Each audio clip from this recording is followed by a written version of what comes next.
In this episode, we will be discussing California tenant pet deposits.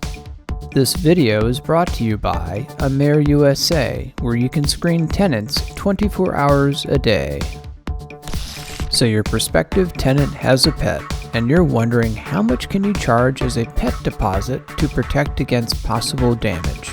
If your rental property is located in the state of California, there is no distinction between a pet deposit or any other type of security deposit. Now, this doesn't mean you cannot single out a prospective tenant because they have a pet. You are absolutely entitled to do so, but the additional money that you collect cannot exceed the total amount of security deposit that's permitted under the law. So what's the maximum amount that California will allow you to charge? Well, if it's an unfurnished unit, you may collect up to 2 months' rent to act as security.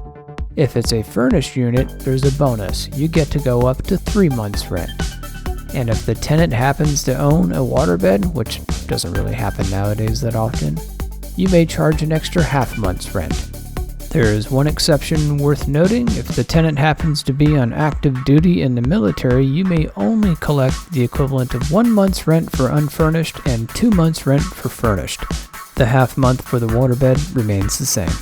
So however you want to slice it, whether you call it a pet deposit, a security deposit, a fish tank deposit, it doesn't matter. You may not exceed the total amount of security to be collected under the law in the state of California. Just make sure that if you intend on collecting more security from one prospective tenant versus another that are basically applying for the same type of unit, you want to make sure you have lawful reasons to do so.